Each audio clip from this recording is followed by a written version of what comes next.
Hello,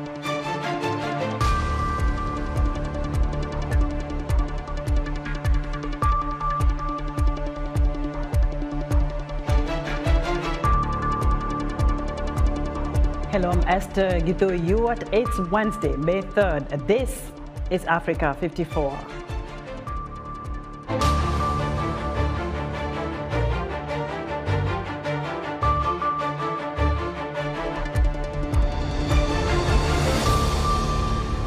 May 3rd is World Press Freedom Day, and the latest rankings say the journalism environment is bad in 7 out of 10 countries. Amid a shaky ceasefire agreement, clashes continue in Sudan's capital as the U.S. engages top Sudanese officials.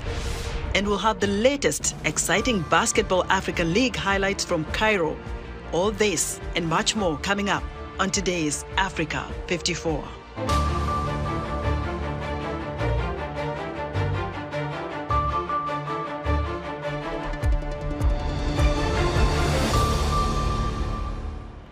May 3rd is the 30th anniversary of United Nations World Press Freedom Day. The international community faces multiple crises, conflicts and violence, persistent socio-economic inequalities, driving migration, environmental crisis, and challenges to the health and well-being of people worldwide. The yearly rankings published by Reporters Without Borders evaluates 180 countries. VOA's Mariama Diallo looks at the meaning of the rankings in Africa, where analysts say press freedom is more difficult and dangerous.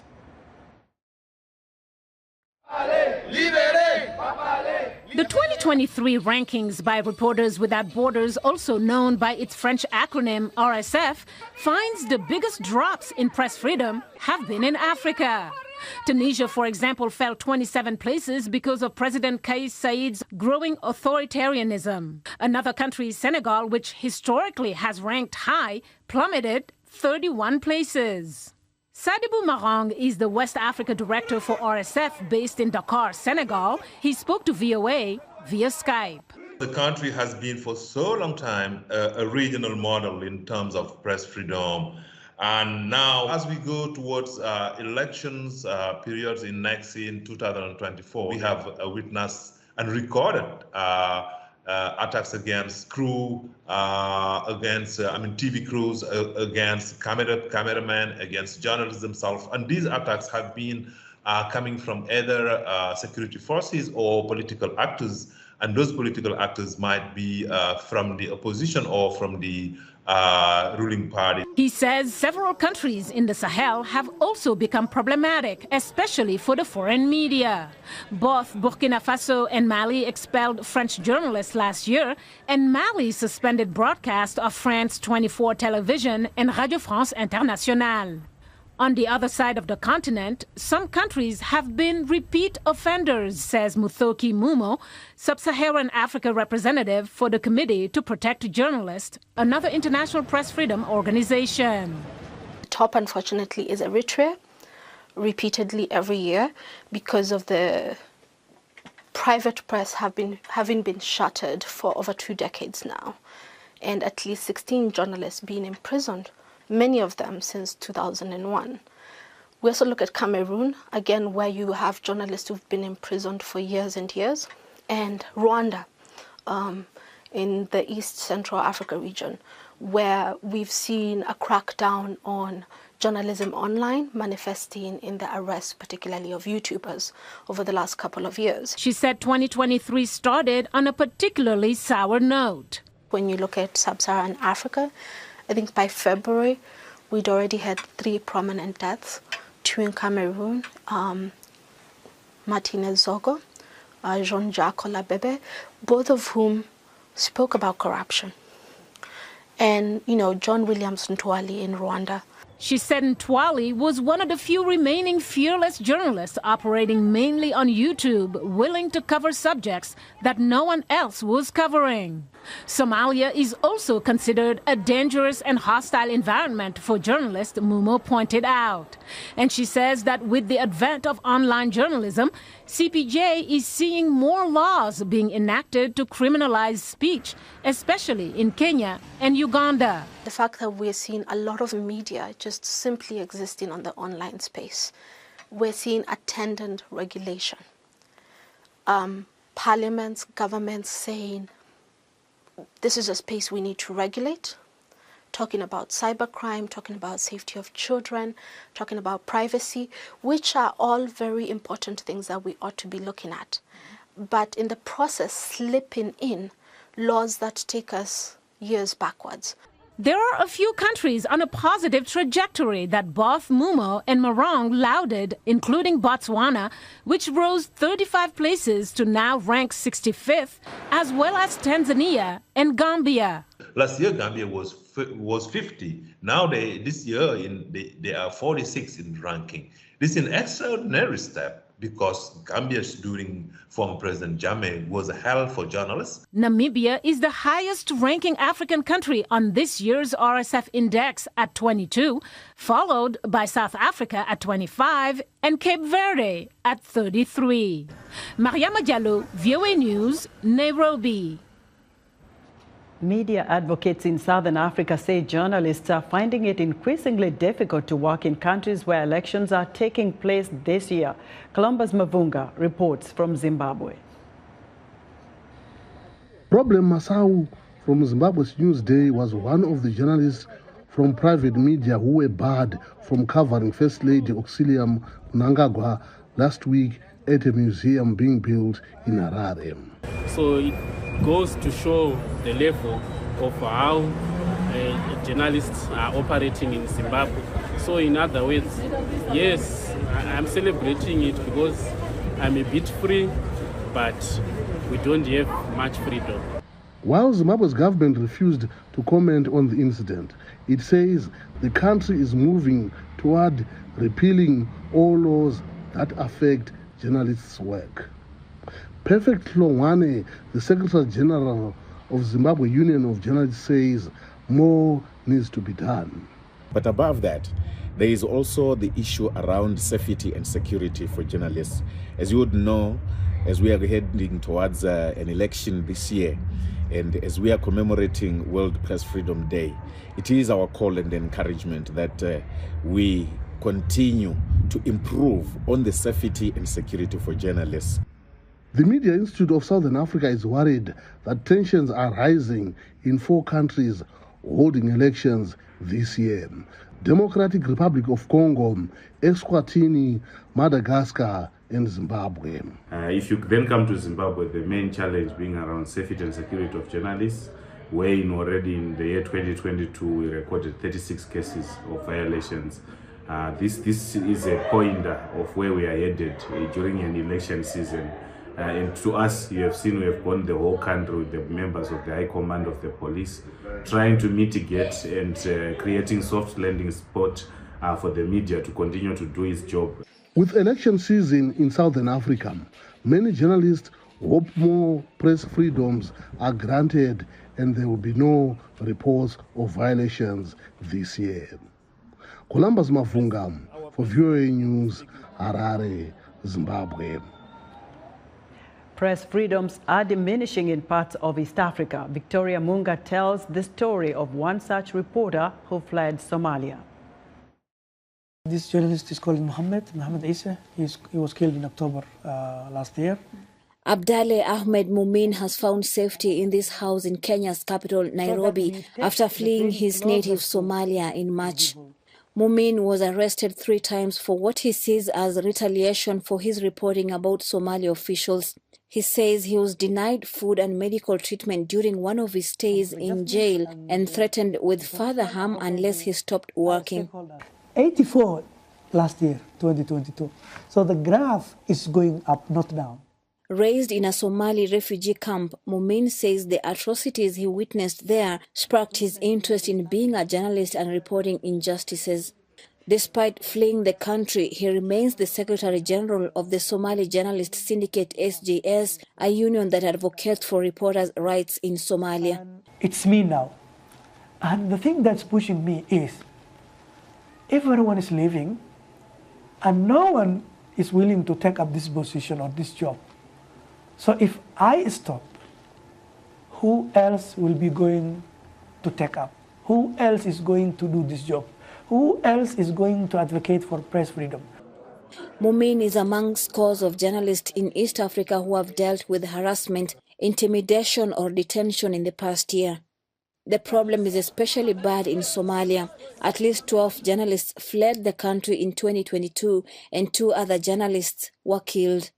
Muthoki Mumo of the Committee to Protect Journalists says the broader conflicts in East Africa are part of the problem. Journalists sort of being caught between a state that is unwilling to recognize the job that journalists must do, and militants, the Shabab, that sometimes consider journalists the enemy.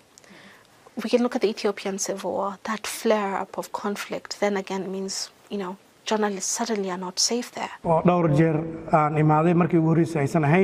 It's a challenge Abdale Mumin is taking on. He's training journalists and minority groups on safety issues and how to defend their rights. I'm starting also a book about this. In addition to that, with other colleagues, we are now in the final stage of preparation of a new campaign, a campaign of movement for social justice, where journalists like me will be part of it. Other people who are interested or have passion of defending human rights will be part of it. May 3rd, the world marks Press Freedom Day. Another journalist advocacy group, the International Press Institute, is concerned that efforts to convince African lawmakers to prioritize safety of journalists and uphold press freedoms have had little success. However, Mumin maintains a strong belief that a free media can be achieved with united efforts. Victoria Amunga for VOA News, Nairobi. You're watching Africa 54 from the Voice of America, coming to you from Washington, D.C. As usual, we're excited to hear what you think about Africa 54 and all our VOA Africa programs on our website at voaafrica.com. Still to come, VOA's Jackson Bunganyi has the Basketball Africa League highlights. We'll be right back. On the next Straight Talk Africa, this week marks the 30th anniversary of World Press Freedom Day. We'll discuss the multiple crises that threaten press freedoms. Join me, Haiti Adams, for an in-depth analysis of freedom of the press in Africa on the next Straight Talk Africa.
In other news, at least 129 people are dead in western and northern Rwanda due to heavy rain that triggered flooding and landslides, according to the state-run broadcaster.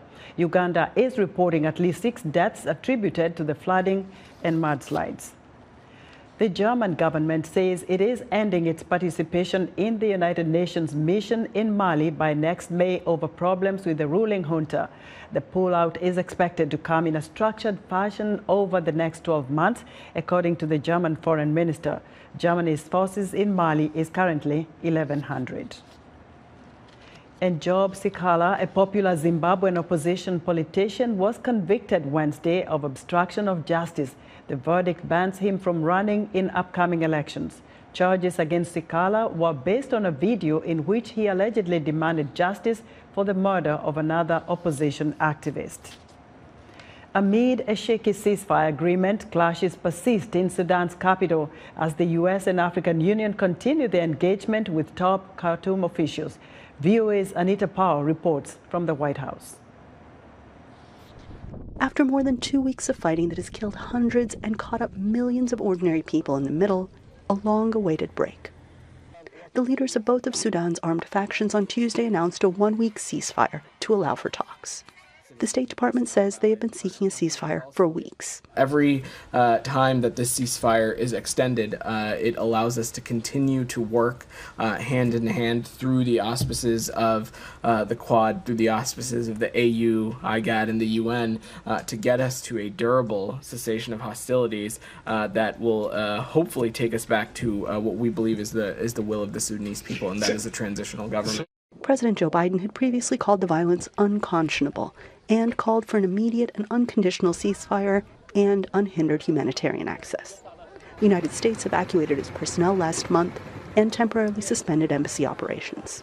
On Tuesday, the White House said it remains engaged. We remain in close contact with the Sudanese military and civilian leaders to see what we can to help them identify a path to reach a sustainable cessation of hostilities that include humanitarian arrangements, and we are engaged at the highest levels regularly. And in Addis Ababa, the African Union said Tuesday that they too are hard at work on the problem. Decades of U.S. sanctions and testy relations between Washington and Khartoum has led U.S. officials to say that regional partners need to be involved in brokering a solution. We have agreed on the necessity to intensify collectively and individually all our effort to reach as soon as possible a complete, unconditional, efficient, inclusive ceasefire all over Sudan. United Nations agencies say the fighting has displaced more than 334,000 people in the country and sent tens of thousands more fleeing to neighboring countries. And aid agencies say they expect a massive exodus of more than 800,000 refugees. As night falls in Khartoum, many are wondering, is this just a break or a breakthrough? The next few days will tell. Anita Powell, VOA News, the White House. Ghana has been encouraging African Americans to move to the West African nation since 2019, urging them to connect with their African roots and also to invest in the country. African American Shaz Kaiser has built a support system helping fellow African Americans, especially women, settle in Ghana and to nurture their ideas for business. Senanu Todd reports from Accra, Ghana. Shaz Kaiser first arrived in Ghana in 2016 while serving in the U.S. diplomatic corps. 3 years later, she relocated to the West African country with her then 4-year-old daughter. I came because I realized just the enormous opportunity there is, especially for Black Americans, in terms of entrepreneurship and building businesses in Ghana, and because I just thought it would be an awesome place for my daughter to grow up. Kaiser was joined by her family in 2020 and launched businesses soon after. She has seen an influx of African Americans moving to Ghana and wants it to continue. So there's so many women, especially so many Black women, who want to visit Ghana. But the first question they have is it safe? Yes, it's safe. So I wanted to provide a safe and soft landing pad for Black women wanting to experience Ghana and wanting to network and meet new people. And I wanted to make it as easy as possible.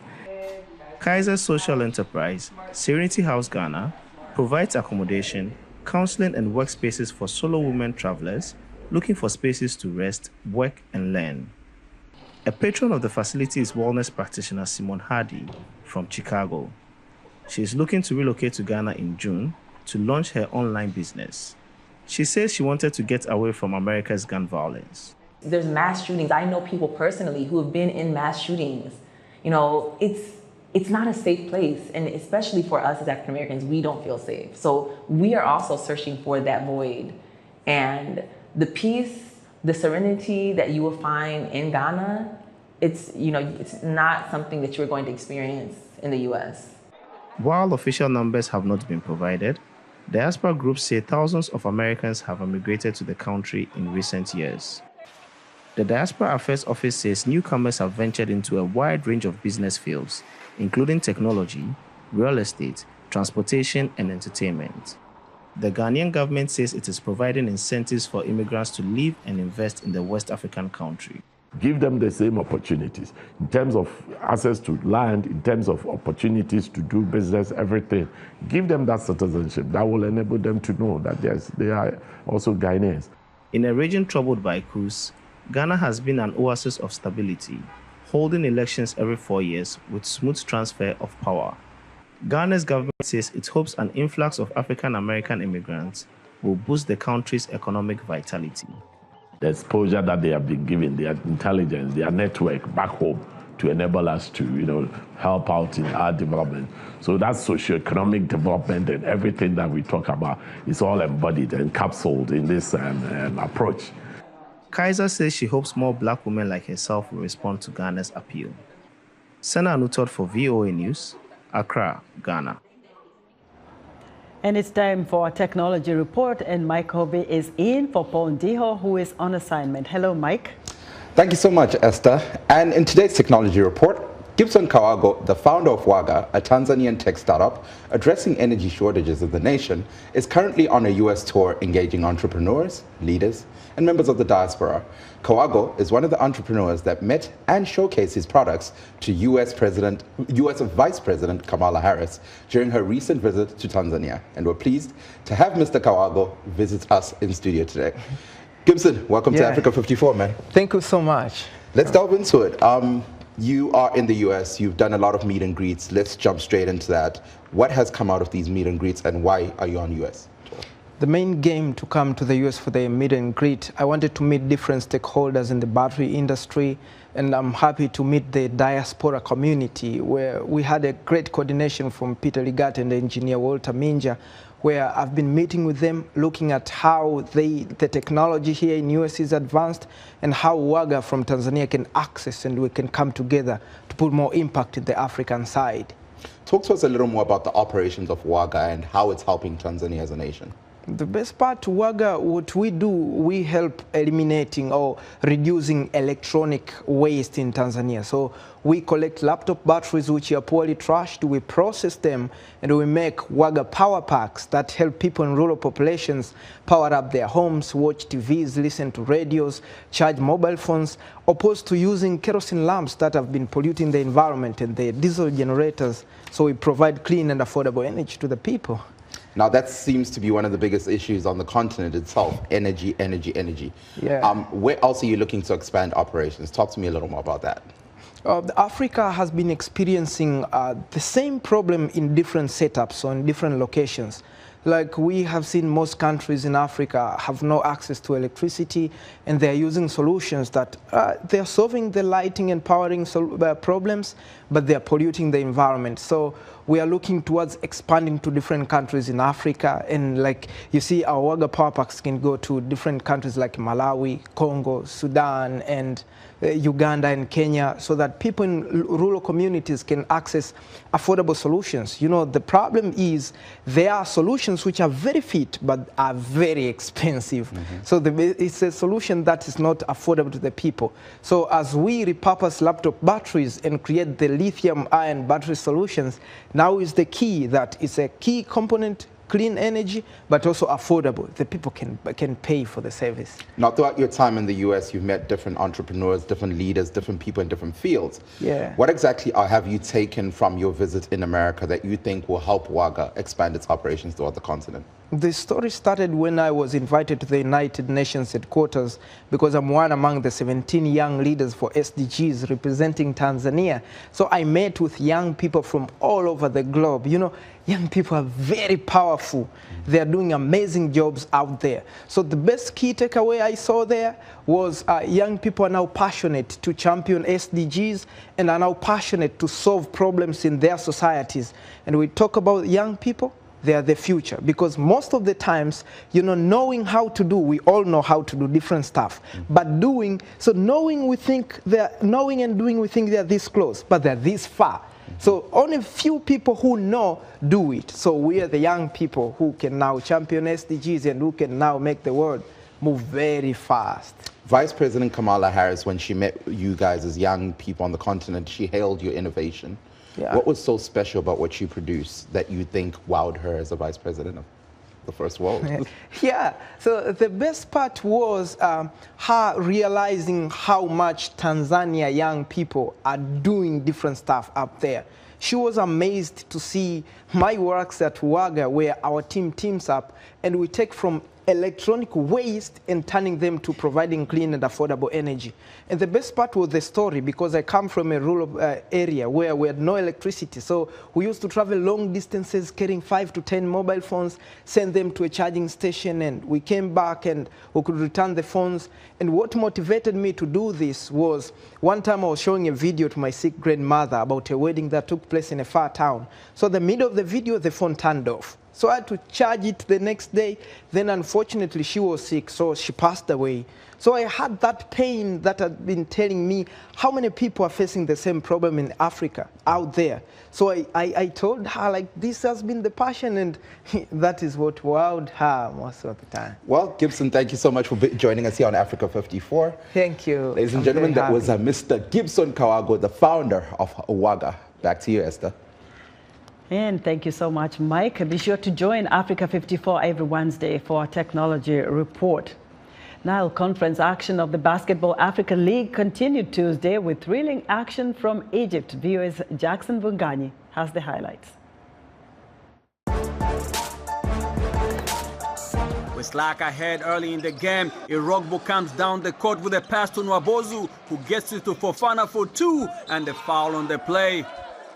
As halftime approaches, Uganda's Odeke tries to get some points up for his team with a pass to Robert Jr., who goes for a dunk, but Miller Jr. is right there with a big block.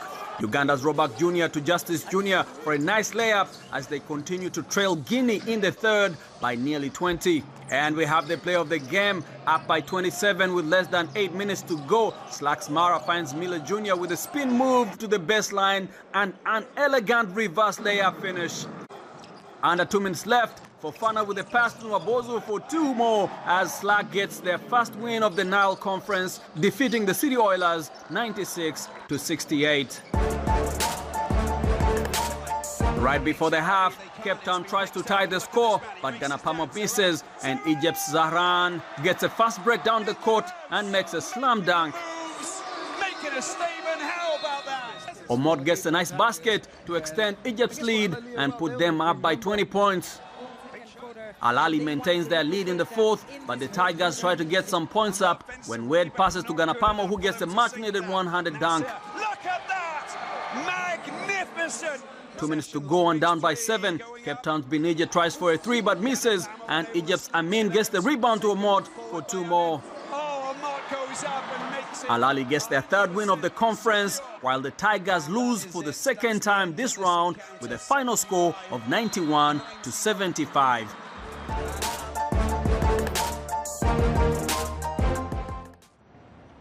Thank you so much, Jackson, for the highlights of the BAL. You can't go wrong with sports. And that's our show for today. Be sure to watch Africa 54 on our website at voaafrica.com. From all of us here in America's capital, Washington, D.C., we thank you very much for joining us. See you tomorrow.